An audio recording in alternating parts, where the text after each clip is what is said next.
How's it going, guys? Coffee here. Today I wanted to go over how to transition the Carino build into something that is tankier once you actually get to the point where you're gearing to where you're starting to get damage. So I had pushed this character into deep space, but the issue that I was running into is honestly between the damage and the defense, I wasn't able to actually juice the deep space maps with compasses and with Another Realm Resonance in order to actually get it to where I was earning substantial amounts of money out of deep space. So I was causing myself to basically not as make as much money as I could on Profound. So what that meant is that my damage is now extremely high for Profound. So the best step that I could be doing is actually to transition my character into something that is a little bit more defensive in the interim, in order to basically just streamline the Profound experience to ensure that I'm basically not dying as much or basically ever.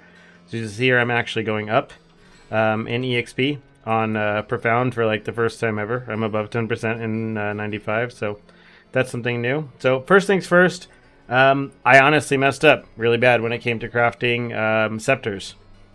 Something I wanted to cover, and honestly it's going to end up being the thumbnail of this video because I didn't do my due diligence when it comes to scepter crafting for this character, and I was fully convinced that the base wilt damage mod was an ultimate mod, so I didn't even think about the fact that it could be put onto wands below priceless. So I didn't even look into it. So based off of the other builds we've been using, we're all significantly lower in damage than we should be. What that means is that the wands that we actually want prior to priceless gear is actually this wand here. +2 erosion, reap effect, maximum energy shield, and then erosion damage or dot damage, it doesn't really matter. And then we want this gain 63% of the skills damage as base wilt damage, and then the affliction effect. This is going to be the best or highest damage wand that you can get, or scepter rather, before you go to priceless gear. When you go to priceless gear, you want it to be these mods here, but with on tier 1, and this mod needs to, you want it to be the +2 to skills instead.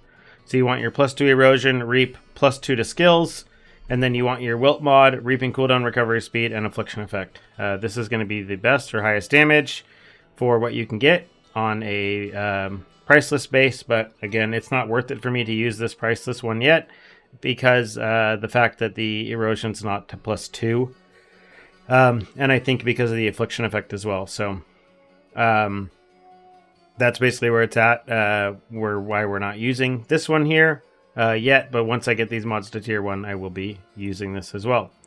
The other things you can do defensively are going to be to take off your second shadow shot and just put on a frost shield.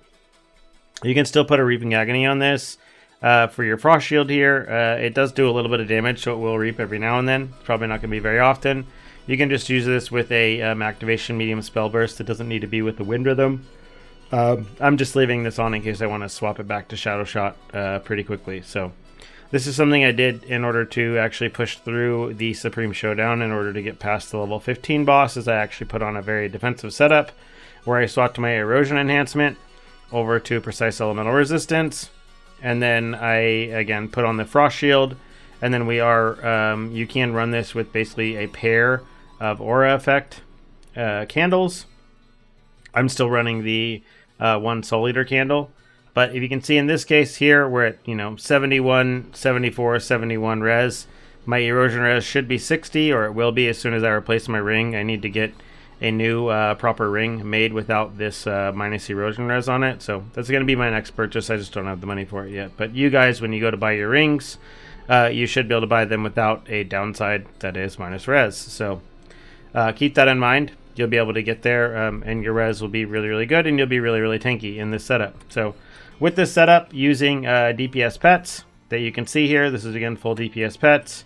What we're looking at is it's around 300 billion, maybe, in this current setup right here. And what that means is we're still doing more than enough damage to do Profound very, very comfortably. And this is enough to, again, basically get everything that we need to in Profound, which to just farm this on canvas, fully juiced with as many beacons as we want on there. So this is kind of the aim of the build that I'm doing right now, and I'll kind of show you basically how tanky this build is. It's really, really nice. I did swap a couple slates, I believe. I did end up getting one here with just the chance to wilt and reaping cooldown recovery speed in order to put on this for my corner. We still are running the same 4 of the 70% damage mods as well. But with this defensive setup from the extra ES on the scepters, and then with the extra stuff, we're up to 5200 ES. I could actually pick up a little bit more ES than what I have. I think I already had this node in the video last time, but we could also just drop a little bit more damage if we really wanted to actually pick up these last 3 ES nodes here. And then you can kind of use that again to just give yourself even more defense if that's the route you're trying to go. Again, it's going to drop your damage a little bit, but as soon as you craft the priceless gear and stuff, it's going to basically help bolster that difference there. So this is what I've been running. I've just been running basically with these base compasses. They're not much, to just 10% more life each, but just some rarity, some extra monsters, chance at priceless gear, and then some other stuff. And then we're still just basically been doing a lot of canvas spam with this, just repeatedly getting as many canvases as possible, just because that has been what has been working the best for me this league, to ensure that I actually get a decent amount of stuff without having to put in a lot of work. So something you can also do here is if you are, again, you're not using the battle pass, so if you don't have your pets on auto swap, you could always just have a toggle. So if you keybind, you can keybind the packed spirit swaps. So in a case you come over across something that is very tanky or not, you can actually swap it. I actually have a DPS set up for movement speed. So if I hit 1 and I swap to that packed spirits for movement speed, you'll see my character will significantly increase in speed. So something you can definitely take advantage of if you do have any of the packed spirits, again, that give movement speed, things like that. You can definitely use that to your advantage to basically get yourself through quicker. Again, this is more buttons than most people want to hit, but the options are always out there. So I figured I'd let people know. But that's pretty much where we're at with the build. I'm not going to, again, be personally farming deep space again until we craft some priceless gear in order to comfortably do deep space while fully juicing it.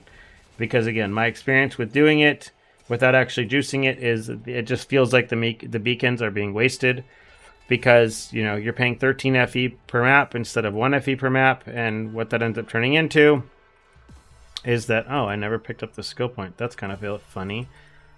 Why is this hiding all the way over here? That is so random. Very random that this is all the way over here. Good to know. That's kind of crazy. I didn't even know about this. Yeah, pretty much that's kind of where we're at with it. We don't want to... we don't want to be farming deep space. I didn't feel like it was worth it. It may vary for you. You might get a better experience out of it. For me, in my tests, I was just not earning enough money to make up for the cost of the beacons that I was spending by just doing the canvas spam strategy. Again, I know if you combine compasses and you're actually juicing the maps and chasing cards, they're going to be profitable. But I wasn't making enough out of it compared to Profound. So that's what I'm going to do for now. If you have any questions, either pop on the stream or post a comment, and I'll get to it as soon as I see it. So other than that, see you in the next one.